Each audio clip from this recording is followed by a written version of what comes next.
Welcome to Massive Passive Cash Flow, the podcast that guides professionals to financial prosperity. Join our community and let's start building your wealth. Here's your host, Gary Wilson. Welcome back to the Massive Passive Cash Flow podcast. I'm Gary Wilson, your host, and I'm glad to have you back. If you haven't done so and you don't mind doing so, would you please subscribe to the podcast on your favorite channel? Doesn't matter which one. We're on 30 of them, I guess. And of course, the big one being Apple, but you choose the one you like. And while you're out there, visit globalinvestoragent.com. This is where you get to, if you're a real estate investor or you're thinking about it, you can go on there and select an agent to work with you who's trained to work with you on investing. These are not typical agents. They know how to identify, analyze, negotiate on and off market real estate transactions. And if you are a real estate agent, just click on the Learn More button and learn more about it, because the market is heading into a shift. And we all know it. It's a mathematical certainty. The writing's on the wall. But it's not time to panic. It's time to prepare. And this is a great way to prepare for a shift. So in any case, hey, without further ado, we got a great guest today, Dane Espegard, all the way from beautiful Austin, Texas, by way of Minnesota. So Dane, welcome aboard, man. I'm glad to have you on the show today. Yeah, Gary, I've been looking forward to it. Very excited. Yep. So if you wouldn't mind, everybody's always interested in what you're doing, but really I found that people really are really interested in who you are and how did you get to where you are. Kind of, if you wouldn't mind, paint a picture for us and take us on that journey from south of the Twin Cities down to beautiful Austin, Yeah, you bet. So I'm a family guy first. I'm a new father again for the third time. We have three lovely girls, a 6-year-old, 5-year-old, and a 6-week-old as we're taping this right now. Wow, congratulations. Yeah, thank you. And my wife's name is Brookelynn. We've been together for quite some time, and recent. Well, I shouldn't say recent. We've been in Austin area now for a year and a half, which I think makes us like veterans at this point down here, since everybody's moving here. But we love it down here, and we moved here for community. My work career has been mostly up in the upper Midwest, and the last year and a half, we decided that we wanted to move to be around other people with similar values and families the same age, and that's where we've been. But career-wise, I've spent the last 22 years with a company called Vector Marketing and Cutco Cutlery. Are you familiar with the knives? Oh yeah. They're classic. They're one of the best, So I did that for, college student job, and then fell in love with the entrepreneurship model and personal growth that the company introduces you to, and stayed with them for a lot longer than what I anticipated, but had the opportunity to continue to evolve my skills while working with that company. And I now operate the largest producing team in the company, which is basically the states that are around Minnesota. And with the pandemic, we've been able to do a lot of things virtually, which has been helpful and really to evolve our business model. Outside of that, I wrote a book on the culture that I had been able to set up within Cutco. So the book that I wrote is called The Dream Machine, and that's really been my passion project the last couple of years. I heard somebody give a message at an event years and years and years back about creating your dreams list and similar to what a bucket list would be. And I did that, and then integrated that into my team without necessarily knowing kind of what I was doing at the time, but, kind of piecing the car together on the highway, if you will. And we've been enhancing that program for the last decade. And so a couple of years ago, I wrote a book on the culture that we've created here. And I've been able to have the privilege and the honor to go work with a bunch of different companies across the US to help them to create that system within their business, and then also to help evolve that system over the years with those businesses. Nice. Well, the book, is it available on Amazon? Is it on Audible, or what's? Yeah, so it's available. Most people get it on Amazon. They can also get it on my website, which is just daneespegard.com. But either one is great. And the book has been. I never thought I would write a book until I was, in my retirement years and had more time. And I had some friends that kind of encouraged it a little faster and said, "This is, you need to get this out. This is a topic that you love to talk about." And and has a good offering for people. Yeah, it's a great idea. And I whenever the subject comes up, I always encourage people to please go ahead and write. I did the same thing. I had somebody have the same conversation with me, and that's probably, holy smokes, the first one. That's been over 10 years now. Hard to believe it's been that long. And I went away to write the book. I got a place on the Chesapeake Bay, thinking it's going to take, all winter long. I got a place for 3 months. It took me, because I followed the instructions from the person helping me. Her name's Dane Espegard, wonderful person. I had it essentially done, the bulk of it, in 3 hours. I'm like, whoa, what do I do now? So I wrote 4 more books, and what's amazing awesome. is, and I've got more on the hopper. I've written 8 since, a total of 8 so far, actually 9 so far. I've got more that are stuck up in here. So everybody listening, listen to Dane and I. I'm telling you, it's not as hard as you may think it is. It's actually much easier when you speak from the heart. And I say speak from the heart because you can speak your book into existence, right? Yep. I'm telling you, just look into it. Look up Dane Espegard. I'm sure Dane's got a recommendation too, but let's get back to you, Dane. So I'm really intrigued now. You work with, Cutco, which is one of the top, marketing companies in the industry. And they work with a lot of real estate agents. Of course, I'm a real estate investor, and I own a big giant real estate team, a national team. So, and I've taught some of those guys. I've taught before how to invest. I've had them on my podcast. I've had them speak at my events. And that company, I don't know how they do it, but they crank out some really great talent. So let's dig into that now. So you're with them. You've written your book and about culture. So kind of tell us what it is that you're doing now. And, you maybe give us some examples if you don't mind, and we can talk about how you're doing it, how I can participate, how the audience can participate.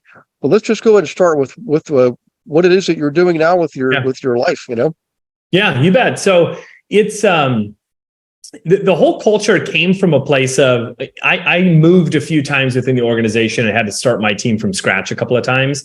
So the last time I did that, I took a step back and said, look, if this is the last move I'm going to make here, and if I'm not, what's the culture that I would want to be involved in for the next decade or so, and not just be there, but be really engaged.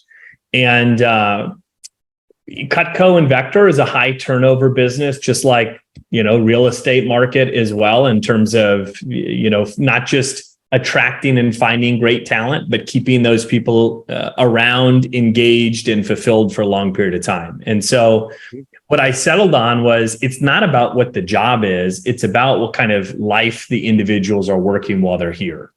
And so that's what got me back to my first dreams list that I had made, and said, man, I remember when I did this, I was on fire looking at this thing on a regular basis and basically making my life decisions from that menu. And so I started taking that to our team. I started having individuals on our team make their own dreams list. And then the more that I had access to their dreams list, the more that they would give those to me. It allowed me to engage the person on a more personal level than a work level.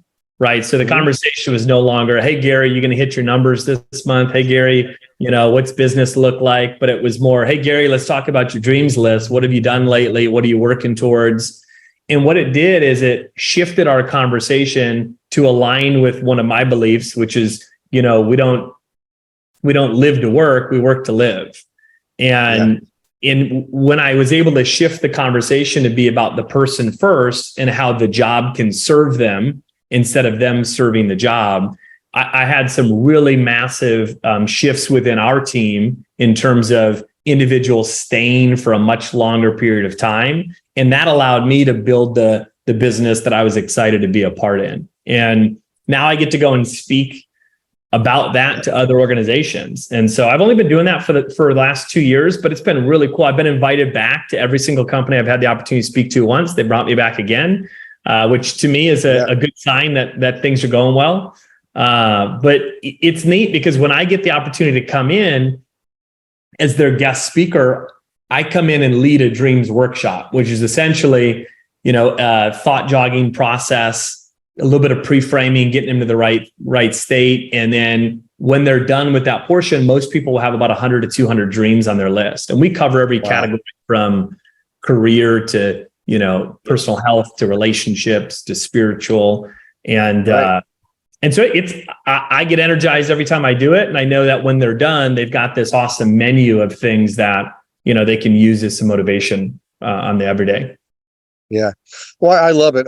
I've known for years, and I'll just give you this as my own personal example. I wasn't always an entrepreneur. When I started out right out of college, my first job was with NASA. Now, NASA had a great culture. That was awesome. Then I got into, what I was doing was tracking Soviet subs as a contractor for the U.S. Navy. Wow. There was no culture there. It was all technical. And I didn't know the guy next to me, what he was doing. He didn't know what I was doing. It was by design. It was necessary for security reasons. We were considered highly desirable targets. So somebody was to prefer, their fear was we'd go out to a bar, we'd get loose lips from drinking, and somebody would snatch us up and get everything we knew. So it was that was a necessary thing. Third job, I finally got into a groove with banking, and I don't want to mention the companies, but the big bank I was with, we helped them grow through mergers and acquisitions. Now they're been a national player for years, but they, unfortunately, I'll just tell you what happened there. This is 2002, week of Christmas. They announced the first layoff in the company history. It was new management, new CEO. They came in, it was basically slash and burn. It was horrible. They laid people off that week of Christmas. It was a surprise attack. Even the management, even we didn't know. It was that ruthless. And they lost everybody. I mean, they may have thought in their mind they're letting the bottom 5% of the people go, but the 95% of the people that were still there, everybody's looking over their shoulder. Who's next? Yeah. Should I go out looking for a job? I better update my resume. And I was pretty high up in management. I wasn't at the executive level, but I was reporting directly to them. And I saw this. And I tried to explain to them, I was like, I don't know why you did it that way. Just tell us what you want. We hire and fire people on a regular basis in our positions. That's what we do as management. And I ended up leaving. I left the next August, never looked back. But what can you, any insight on that, or how, what could we do for that company to apply what you're doing when it comes to, developing and having a discipline to maintain a really good, healthy culture? Any suggestions or insight or even examples? Yeah, I mean, I think so much of culture, there's the whole, here's what management or ownership wants it to be, and then here's what the reality is. Yeah. Right. And it's not, don't tell me what it is, show me what it is. Right. And it was evident to you in that situation, right? That, hey, well, here's the culture. I can feel it. I know it. I can sense it from all of the individuals. And so what I think matters so much is, do the decision makers, do the people at the top, are they living what they want the culture to be? And if they're not, there's no chance that it's going to actually get roots and grow into something of significance. When I've seen the dreams culture work, when I get brought in to talk to a company, I already know that culture is probably better than the average when the company's hiring me. Right. Okay. Because that manager or that decision maker, whoever it is deciding to spend money on something that is a little bit more difficult to have a straight line to profit, right? To be able to say, we spent this and look at that, it showed up in ROI. And so it's got to be more of from the leader that says, I know that this matters. I'll give an example of a company named Malk, M-A-L-K. They're fantastic if you haven't had it, by the way, but it's oat milk, almond milk, and on the label there's 3 ingredients. It's not a whole bunch of the other stuff, right? So they happen to be based in Austin, Texas, and I had the opportunity to speak to them 2 years ago in December, and they had just gone through a shift, new CEO and new team. And so they went through right as I was coming in, they went through the shift, which means anytime there's new leadership, there's typically some people are exiting, right? They're bringing in their own. And so a little bit of a tumultuous time, I think, for any organization. And I got brought in to talk about, at the end of their planning session for the next year, the CEO brought me in to talk about dreams, which again, I think is out of the norm when all of the other stuff on the agenda. And then it's like, hey, we're going to talk about you. And what was so cool is at the very end of this, the CEO had earmarked some dollars to give in the form of a dream to their team. And so I get done running this workshop and then I say, hey, by the way, if you take action on a dream right now by booking something, and this is part of the process, your CEO over here has earmarked $250 for every single person on the team to be applied to a dream. And so that's his way of saying, we believe in you as a person, not in just what you do for the business, but we want you to live an exceptional life here. And it was, these are grown adults. This is their second, third, fifth career or whatever. And there are tears in the room. There are people, small gesture too. When you think about a large organization, $250, we spend $250 on all sorts of different things every day. Right. And that $250, those individuals, I guarantee, remember that because the dreams that they booked were significant to them. It wasn't a gift card, right? It wasn't a bottle of wine that maybe they'll use, maybe they won't appreciate. It was something that they picked out, that they shared with their family. I got to go back the next year. The team was twice the size. And we started off with people sharing all the dreams that they had completed since the previous year. And it was so empowering for the new people to hear like, wow, this is a really cool place to work. Look at these lives that these people have been living. And just touch base with that CEO recently. And I get to go back again this December to do round 3. And it's been cool for me because I'm seeing the company grow. And the bottom line though, is this CEO, he lives this more than anybody else. He has an active dreams list with his wife, his kids, and this is how he's living life. And I think that, the people on his team, they see that this isn't just a retention tool. This is, I genuinely want you to have an awesome life. Yeah. It's interesting. You talk about timeliness, having a really good, wholesome culture that's focused on the individual is always a good thing to do. It's never goes out of style. It's not like marketing where people unfortunately slash marketing budgets when their business goes down in a recession. You always want to have this culture. And I'm telling you, I'll give it a really good example why. Right now in the United States, as well as a lot of other countries like Canada, our neighbor to the north, we need workers. We're short. There's so many jobs out there left unfilled right now. So if you as an employer, if you're listening to this podcast, Arthur, I'm speaking to you specifically, if you're in your own business and you're competing for employees on a commodity level, which means you're offering salary plus vacations and benefits and education and things like that, everybody's offering that. Yep. You have to set yourself apart. And the one way you can do it that doesn't actually cost you a lot, and sometimes it doesn't really cost anything, is your culture. When you show them that they come first and you love them and you care for them, I promise you won't have a problem attracting people and you won't have a problem retaining people. And if you don't, you're going to have a revolving door. I'm just speaking factual. I know this is blunt and you're not used to hearing me speak this way, but I've lived it myself, guys. Okay. I've been on the receiving end of it and I've been on the giving end of it. And I'm telling you, there's nothing more important in this world, other than your relationship with the Almighty is relationships with other human beings. When you focus on their relationship, everything else falls in place so much more easily, So in any case, sorry to get on a soapbox there, Dane, but so let me ask you this, if you don't mind sharing. Let's say somebody does come to you and they say, you know what, I've got a great company. I didn't realize it was going to take off so fast. We're constantly working overtime, trying to keep up. And I'm afraid I don't have a culture. It's not that I wouldn't want to have one. They're afraid that they don't have one. So what are some of the, now I'm gonna guess that what you're doing really is very highly customizable, but is there a process you take people through, like in the beginning where you help analyze where they are and then where do they want to go?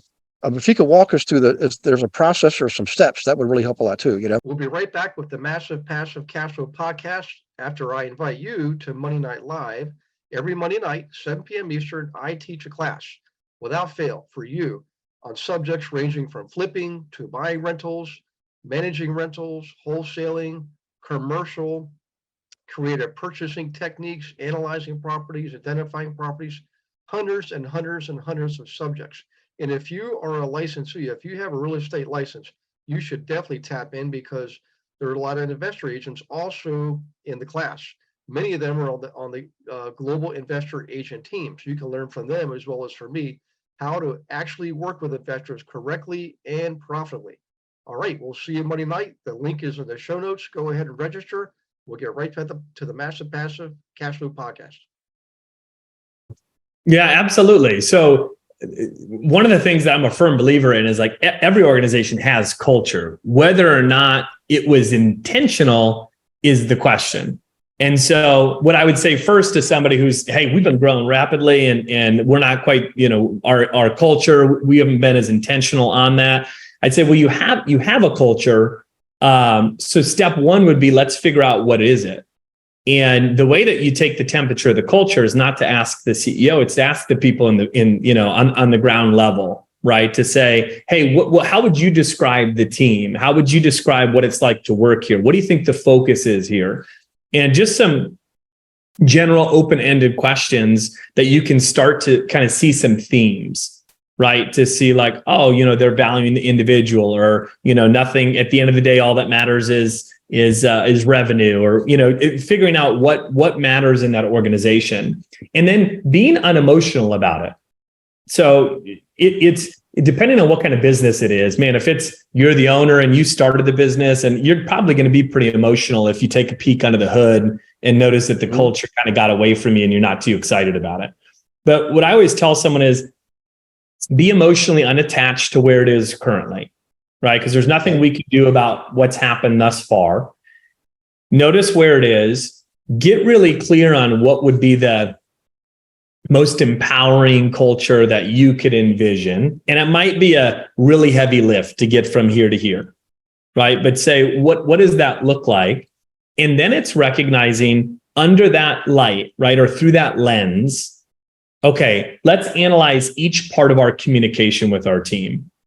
And if this is what it was, and this is what we want to be, how do we change the way that we do business? And I think that's where companies should start making decisions on so many different things of the way that we have our work week structured, our communication in office versus virtual, like what needs to be, when do we need to be face to face, eyeball to eyeball, as opposed to on Zoom. And I think that with all the technology that we have, with all of the different opportunity that we have by doing business in 2023, it's like, if we're not actively asking ourselves, are all the decisions that we're making aligned with the type of culture and messaging that we want, then we're missing awesome opportunity for alignment. So that's the overview of what I would do. Obviously, I'm going to work in there. I think dreams is, is typically a no lose scenario, but that'd be the overall, kind of step by step I'd go through. Yeah. Well, I love it. I did something with my team of real estate agents. They all, of course, specialize with investing. But what I do is when they first come on board, I have them do what's called a vision exercise. And literally what they're doing is they're projecting forward as if they're on their last day here on planet Earth, that is, and looking back and writing what it is they want to see. So it's the opposite of writing what you think you're going to see from where you are today. It's just you're looking forward. You get to have a blank canvas and all new fresh paints and paintbrushes and paint the picture you want. I tell them no limitations, no restrictions, and really, you have to get into a certain state of mind to do that. I use prayer to prepare for that when I do it myself. Mm-hmm. And then out of that, we help them determine what are the goals. And what it does is it's more comprehensive. It's not just about business. It's not, because if I ask somebody, hey, what it is were you looking for? Inevitably, they're going to say, I want to make a lot of money. I want to be rich and all this stuff. I hear it all the time. And I'm not against that. But what I tell them is they say, well, that's great. Money really is a resource that God makes available to us to do things with, good or bad or right or wrong. Let me ask you, if you had $10 million, what would you do? And then that helps them see things. Say, now let's think about what you just told me. Let's look ahead 50 years. You're looking back over your life. What is it you really would want to see? And then the goals come out, but it's more comprehensive. It focuses on the whole person, which is interesting because when I first started in banking, I never forget, one of the, we went through some training, and one of the messages they gave us was, hey, when you're at home, you shouldn't be thinking about work. And when you're at work, you shouldn't be thinking about home. And I thought, my gosh, I'm guilty already. I do exactly that, And years later, I realized that's because that's who we are. We're human beings with feelings and thoughts, and that's impossible to do that. So when I started out on my own as being an entrepreneur, I realized I'm gonna get to know the person. So that vision exercise actually helps me know the person, and it's like it attaches me to their goals. I get connected to their goals. So now I'm incentivized to help that person reach their goals. I think what you're doing is another step in the evolution of that, by a great degree, by the way. So I really admire what you've been able to accomplish and put together here. Is there a let's talk about timing. So I know you're definitely, you're right. Culture is there whether you see it or not, or it's intentional or not. But is there a right time for someone who's starting a business to do this? I mean, I know most people are, in the beginning, it's just them and their spouse, perhaps, or a close friend, and they're working out of the garage, and then eventually they evolve and finally get a location, or they decide to work virtually. Cases, but what have you observed as far as timing? Is it too late for a company that's got 1,000 employees in 7 different states to turn, potentially turn that ship? And I'm probably rambling too much here, but what are your thoughts on that as far as when do you start?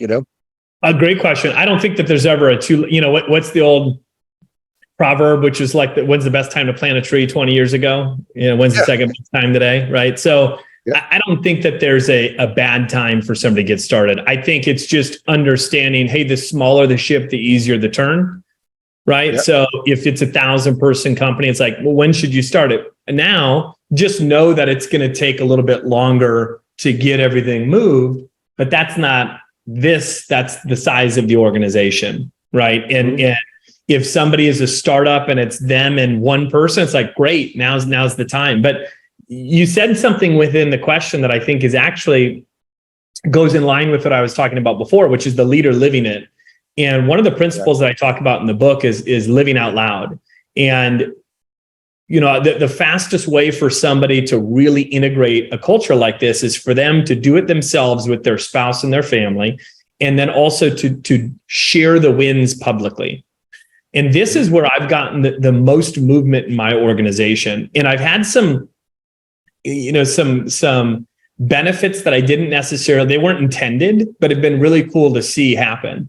And so for me, when I was growing this, I was like, look, I don't really know how to do this without a big budget. So I'm just going to make my list, live it with my wife, and share the victories out loud. And one of the things that it actually gave me permission to do, I think anybody and you've probably experienced this, Gary, anybody who's experienced success in kind of growing their role or their organization or their team, is when you're an up and comer, you look at somebody who let's say you admire or you love where they're at in their business or their journey. And you say, I can't wait until someday I earn that income, or I have that position, or I own my own team, or whatever that is. But then what happens is that when we get there, we'll downplay a lot of the benefits of the life that we've created for ourselves, because there's this part of us that's like, well, I don't want to talk about this amazing vacation that I just had, or this investment win that I just had to my team, because I know that they maybe don't have the same resources available to them that I do. At least, and this is, maybe I'm projecting. I went through this for sure. And what I found is that I wanted the life of somebody that I was, when I was 22 out of college, that I was, getting trained by or working with. But then as I started to reach that life, I downplayed it, which was doing a disservice to the other up and coming individuals in my organization. And when I started this language of dreams, it gave me permission to live my life out loud and say, hey guys, I still remember this. I'm going to take a trip It's a 3-week trip to Thailand. And here's why I'm taking it. It's on my list. There's about 7 dreams on my list that my wife and I are going to cross off. And I could talk about it publicly because by me doing that was empowering them to say, someday I'm going to take a dream trip and someday I'm going to do these things. And so it allowed me to live more authentically because I was doing that stuff anyways. I just maybe wasn't sharing it. And then when I left, the people on my team, there was no resentment. They were cheering me on. Like, this is awesome. Yeah. Do that, because they wanted to also experience something similar. And so it has also allowed the people on my team to see me more as a human. They get to see me as a dad, as a husband, because I'm sharing those dreams. Every one of our meetings that we have, we start off by going through not, hey, how much revenue, profit, sales, nothing of that. It is always, we start with, hey, who accomplished a dream since the last time we were together? And I lead with mine. I just got this one done. And some of them are really personal. Hey, I want to share with you, I just, a health one. I just got blood work done, or I just there's 9 categories. They get pretty personal pretty quick. And so not everybody probably is comfortable with that, but it's really served me and many other organizations that I've walked through this. Yeah, that's amazing. Well, I'll tell you what, I know we're probably getting close on time here, but I really want to go back to the book and the website.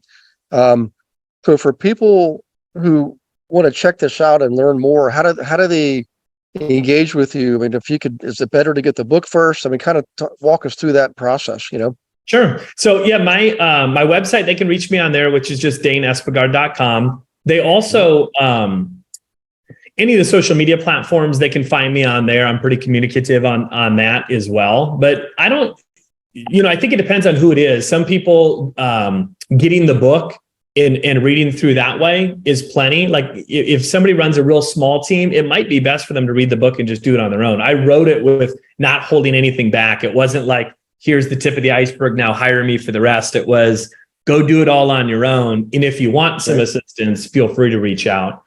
But the book is definitely probably one of the best assets that's going to be there in terms of tools. And then I'm always available for Q&A and stuff online as well. Okay.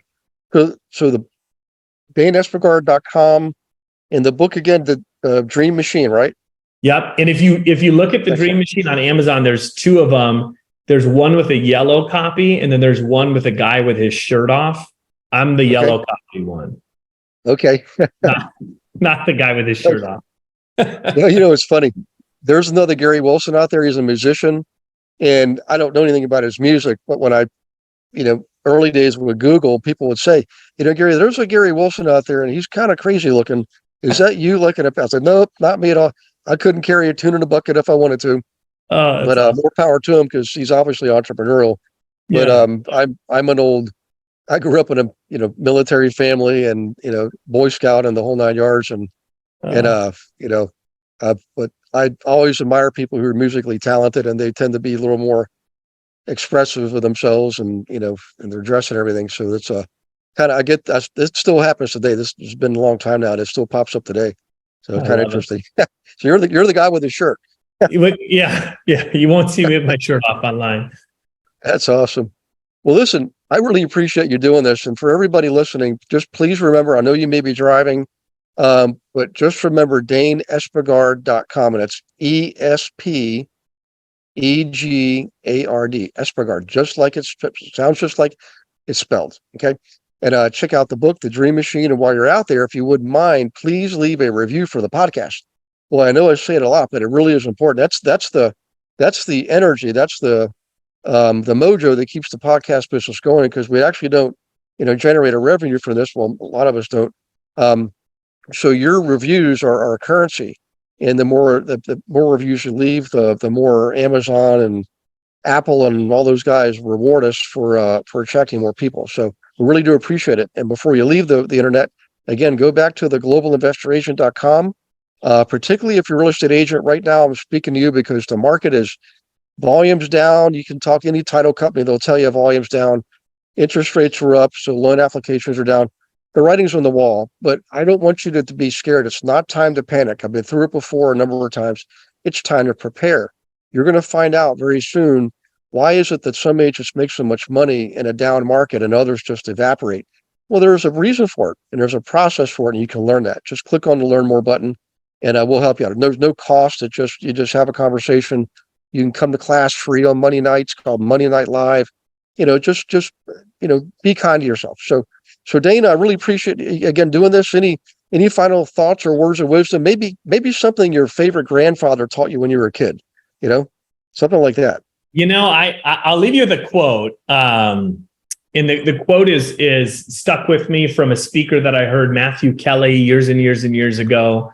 But the quote is, when there's hope in the future, there's power in the present. And that's the Nice. Premise of the entire book, which is for ourselves, but also for any team that we lead, trying to be the individual that helps people find more hope in the future so that they have more power in their day-to-day. I like it. When there's hope in the future, there's power in the present. Well, thanks, Dane. Thanks for you, the listener. We appreciate you. We'll see you on the next Massive Passive Cash Flow podcast. In the meantime, God bless you and your families. Thanks, Gary. Thanks for listening to this episode of Massive Passive Cash Flow. Be sure to go to realestatewithgarywilson.com to join our community and start building wealth today.